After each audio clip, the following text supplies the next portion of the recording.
sebelum kita memulai pelajaran pada hari ini, ada baiknya kita berdoa. Berdoa dimulai. Bismillahirrahmanirrahim. Rabbi zidni ilman warzuqni fahman.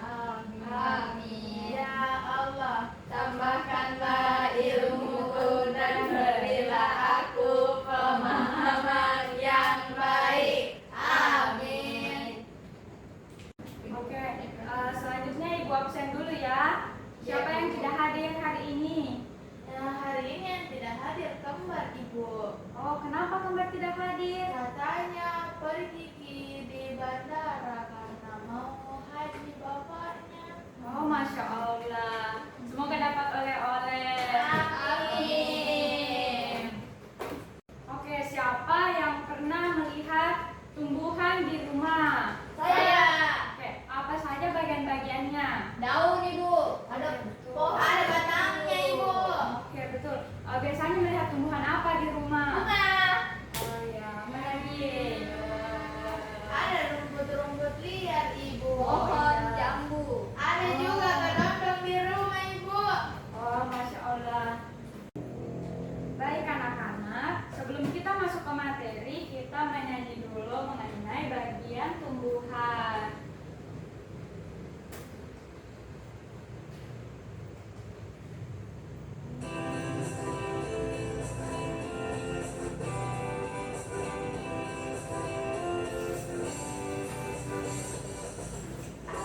Ayo kawan, kita sebutkan bagian dalam tumbuhan.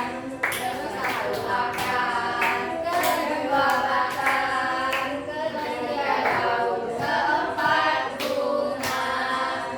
Ayo, kelima apa? Kelima buah, keenam biji. Ingat selalu, itu bagian dalam tumbuhan. Wow, aku suka belajar seperti ini. Aku suka IPA. Aku juga menyanyi. Semangat ya.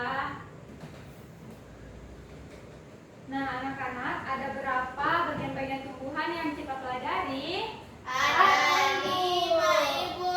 Yang pertama, akar, batang, daun, bunga, dan buah, Ibu. oke, ada 5 ya. Ibu.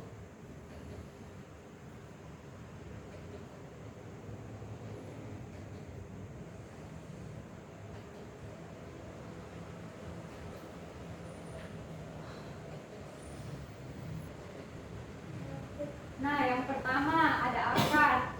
Nah, coba kalian, kalau kalian mengorek-ngorek di pot tanaman, biasanya kalian akan bertemu dengan akar.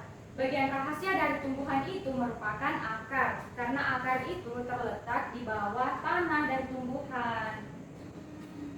Nah, apa sih fungsi akar ini? Jadi, fungsi akar itu untuk memperkokoh berdirinya tumbuhan. Yang kedua, menyerap air dan mineral zat dari dalam tanah. Kemudian mengangkut zat makanan dari dalam tanah menuju ke seluruh bagian tumbuhan. Dan yang terakhir sebagai tempat cadangan makanan. Nah, akar itu terbagi menjadi dua. Yang pertama itu akar serabut. Akar serabut ini bercabang dan tidak dalam. Yang kedua ada akar tunggal. Akar tunggal ini bercabang kuat dan besar, tidak seperti akar serabut yang kecil-kecil. Nah, selanjutnya yang kedua ada batang. Batang adalah bagian tumbuhan yang terletak di atas tanah. Batang itu menjadi penghubung antara akar dengan daun. Fungsinya sangat penting bagi tumbuhan. Fungsinya yang pertama yaitu tempat tumbuhnya daun, bunga, dan buah. Yang kedua, pembawa nutrisi dari akar ke seluruh bagian tubuh tumbuhan. Dan yang terakhir itu pendukung tumbuhan untuk berdiri dengan kokoh. Batang itu juga ada dua jenisnya. Yang pertama, batang berkayu. Batang berkayu itu keras dan kaku. Dan yang satunya itu batang basah. Batang basah ini lunak dan mudah untuk patah. Nah, selanjutnya yang ketiga ada daun. Daun biasanya itu berwarna hijau karena mengandung klorofil. Dapat diibaratkan seperti lembaran. Di alam, daun itu memiliki peran penting bagi kehidupan, seperti yang pertama itu fotosintesis, di mana daun ini akan menyerap energi dari matahari untuk menghasilkan klorofil atau makanan bagi tumbuhan. Selain itu, daun ini berperan dalam pertukaran gas, karbon dioksida dan oksigen, sehingga melalui stomata yang terletak pada permukaannya. Nah, daun ini memiliki 4 jenis. Yang pertama itu bentuk menyirip, melengkung, lurus, dan menjari. Bisa kalian lihat gambarnya di sini? Bisa, Ibu. Oke, next ya. Selanjutnya adalah bunga. Bunga ini merupakan alat reproduksi tumbuhan yang memiliki bentuk yang indah dan warna yang memikat. Bunga memiliki peran yang penting di siklus kehidupan tumbuhan, yaitu perannya itu tempat terjadinya penyerbukan, penghasil biji tumbuhan, dan yang terakhir itu sebagai alat reproduksi dari tumbuhan. Nah, yang terakhir ada buah. Apakah kalian pernah makan buah? Pernah. Bagaimana rasanya? Manis. Ada yang kecut juga, Ibu. Kadang ada yang pahit. Ya, ada juga yang pahit. Nah, buah yang kalian makan itu merupakan buah dari hasil penyerbukan bunga. Namun perlu diingat juga bahwa tidak semua buah itu dapat dikonsumsi. Harus hati-hati ya. Iya, Bu. Ada yang beracun, Ibu? Ada, apalagi kalau langsung dimakan. Ada juga buah yang harus dimasak dulu supaya racunnya itu hilang. Itu Fitri, Ibu suka sekali ambil buah di jalanan. Tidak boleh sembarangan ya, Fitri. Baik, Ibu. Nah, manfaat buah bagi tumbuhan yaitu yang pertama, tempat cadangan makanan bagi tumbuhan, dan yang kedua itu sebagai pelindung biji yang ada di dalamnya. Oke, selanjutnya kita menonton video pembelajaran ya. Nah, anak-anak coba nonton video pembelajaran di sini ya. Disimak baik-baik. Nanti ada kuis setelah ini. Nah, Ibu. Coba kamu perhatikan gambar tumbuhan berikut Ibu, ini. itu tumbuhan tomat ya? Iya, itu tumbuhan tomat. Kira itu cherry. Iya, besar sekali kalau itu cherry. Daun, Soalnya aku pernah makan cherry loh. Oh, pertama-tama kita akan membahas tentang akar. Akar adalah bagian tumbuhan yang tumbuh di bawah tanah. Fungsinya adalah untuk menyerap air dan nutrisi dari tanah, serta memberikan dukungan untuk menopang tumbuhan agar tetap berdiri tegak. Berdasarkan bentuknya, akar dibagi menjadi dua jenis, yaitu akar tunggang dan akar sabut. Akar tunggang memiliki akar utama dari pangkal batang, dan pada akar utama tumbuh cabang berukuran kecil. Sedangkan akar serabut memiliki akar-akar kecil dari pangkal batang. Yang kedua adalah batang. Batang adalah bagian tumbuhan yang tumbuh di atas tanah. Fungsinya adalah untuk mengangkut air, nutrisi, dan makanan dari akar ke seluruh bagian tumbuhan, serta untuk tempat tumbuhnya daun, bunga, dan buah. Nah, selanjutnya Ibu ada kuis. Kalian bisa berdiskusi dengan temannya ya. Ini yang pertama. Kalian tulis ya.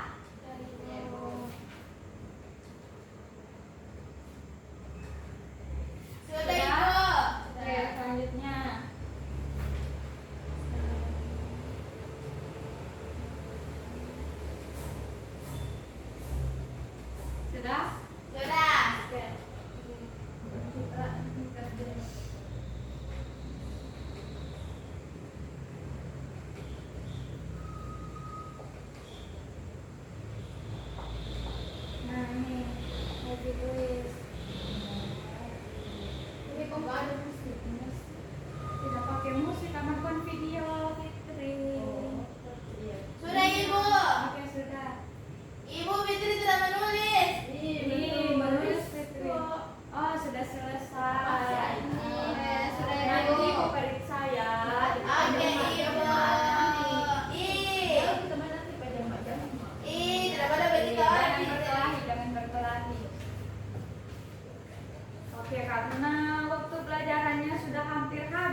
terdiri dari 5. Ya. Ada akar. Nah, akar itu dibedakan menjadi 2, akar tunggal dan akar serabut. Terus yang kedua ada batang. Batang itu ada yang kokoh dan ada juga yang lunak. Iya, betul. Terus daun. Daun itu tadi kalau tidak salah ada 4 bagian. betul. Tapi artinya lupa apa. Terus bunga dan juga buah. Ya, betul sekali ya Adni. Oke, sebelum pulang Ibu punya oleh-oleh buat kalian. Apa itu, Ibu? Nah, kalian di rumah menemukan satu jenis tumbuhan, lalu kalian catat apa saja, mulai dari akar, buah, bunga, lalu daun, batang. Oke, bisa? Bisa, Ibu. Pertemuan selanjutnya kita ceritakan bersama ya. Oke. Oke. Sebelum pulang kita berdoa dulu. Adni bisa dipimpin temannya? Bisa, Ibu. Baik teman-teman semua, sebelum kita mengakhiri pembelajaran hari ini, ada baiknya kita berdoa. Berdoa dimulai. Bismillahirrahmanirrahim.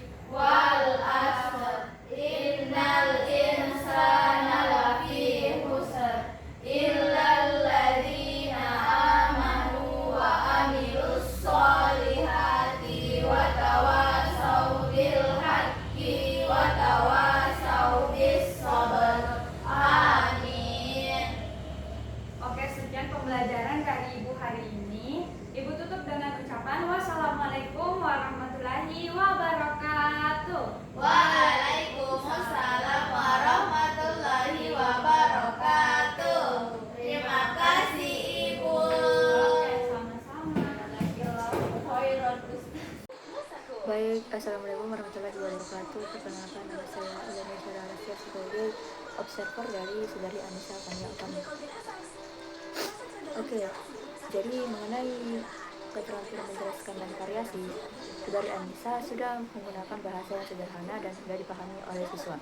Saudari Anissa menghindari kalimat berbelit dan menjelaskan setiap bagian tumbuhan dengan menjelaskan dan singkat namun jelas. Saudari Anissa juga tidak menggunakan kata-kata yang meragukan. Penjelasan disampaikan dengan yakin dan terarah. Selanjutnya, Saudari Anissa juga menggunakan contoh konkret yang dekat dengan kehidupan siswa. Misalnya, akar itu seperti spons yang menyerap air. Dan juga Saudari Anissa sudah memberikan ilustrasi relevan sesuai karakteristik objek seperti batang, seperti jalan tol, makanan dari akar ke daun. Dan juga Saudari Anissa memberikan contoh yang digunakan sesuai dengan usia dan pengetahuan awal siswa, yang mengaitkan fungsi bagian tumbuhan dengan benda-benda sehari-hari yang familiar. Selanjutnya, Saudari Anissa menjelaskan materi dengan alur yang jelas, dimulai dari akar, batang, daun, dan bunga, dan juga buah. Saudari Anissa juga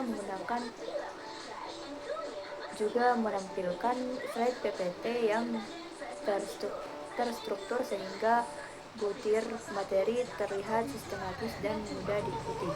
Saudari Anissa juga menegaskan poin penting sebelum beralih ke poin selanjutnya.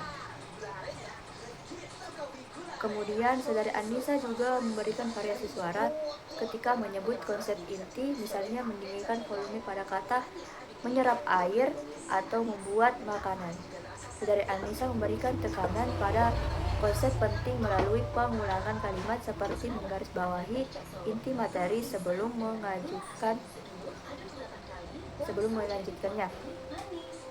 Dan juga Saudari Anissa menggunakan penekanan nonverbal berupa mimik tegas, gerakan tangan mengarah ke gambar PowerPoint, serta mengulangi poin inti untuk memperjelas perhatian siswa.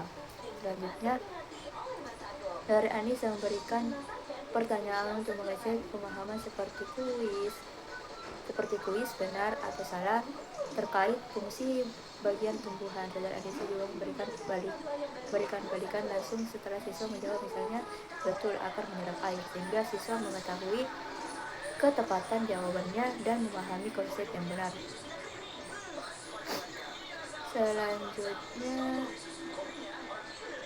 Pada keterampilan mengadakan variasi, Saudari Anissa menggunakan suara yang jelas dan mudah didengar, dan juga volume suara bervariasi sesuai kebutuhan, lebih tinggi saat menekankan konsep penting. Kemudian kecepatan